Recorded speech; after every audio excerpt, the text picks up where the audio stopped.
മാങ്ങയൊക്കെ പഴുത്തു തുടങ്ങി. പഴുത്ത മാങ്ങ പറിച്ചെടുത്താലും പഴുത്തത് നിലത്ത് വീണെടുത്താലും ഇവന്മാരുടെ കലാപരിപാടി ഇല്ലാത്ത ഒരൊറ്റ ഒന്നും ഉണ്ടാവില്ല. ഇത് ഫ്രൂട്ട് ഫ്ലൈയുടെ, നമ്മുടെ നാട്ടിൽ കായ്ച്ച എന്ന് പറയും, അതിന്റെ ലാർവയാണ്. പലർക്കും അറിയില്ല ഇതെപ്പോഴാണ് മാങ്ങയുടെ ഉള്ളിലേക്ക് പ്രവേശിക്കുന്നത് എന്നുള്ളത്. അപ്പൊ അത് പറഞ്ഞുകൊണ്ട് തന്നെ പുഴുല്ലാതെ എങ്ങനെ മാങ്ങ പഴുപ്പിച്ചെടുക്കുക എന്നുള്ളതാണ് പറയാൻ പോണേ. മാങ്ങ മൂത്തു തുടങ്ങുന്ന പരുവത്തിലാണ് കായ്ച്ചകൾ മാങ്ങയമ വന്നിരുന്ന് മുട്ടയിടുക. കറക്റ്റ് മൂപ്പ് എത്തുന്ന സമയത്ത് തൊണ്ടിന്റെ പുളി കുറഞ്ഞു തുടങ്ങുകയും കട്ടി കുറഞ്ഞു തുടങ്ങുകയും ചെയ്യുന്ന സമയത്ത് ഈ മുട്ട വിരിഞ്ഞ് ഇതിന്റെ അകത്തേക്ക് പ്രവേശിക്കും. മാങ്ങ പഴുക്കും തോറും ഈ പുഴു അതിന്റെ പഴുപ്പൊക്കെ തിന്ന് വലുപ്പം വെച്ചുകൊണ്ടേയിരിക്കും. അപ്പൊ നമ്മുടെ കലാപരിപാടിയിലേക്ക് വരാം. പഴുപ്പിക്കാൻ മൂപ്പത്തി മാങ്ങ കംപ്ലീറ്റ് അങ്ങോട്ട് പറിച്ചെടുക്കുക.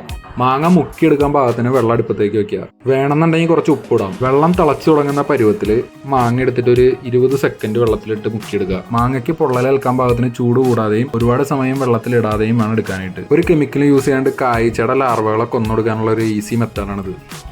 പുഴുവിന്റെ ആക്രമണം രൂക്ഷമായിട്ടുള്ള മാവ് വീട്ടിലുണ്ടെന്നുണ്ടെങ്കിൽ മാങ്ങ പറിച്ചെടുത്ത് നിങ്ങൾ ഇങ്ങനെ ഒന്ന് ട്രൈ ചെയ്ത് നോക്കൂ. നല്ല റിസൾട്ട് ഉണ്ടാവുന്ന ഒരു സിമ്പിൾ പരിപാടിയാണ്.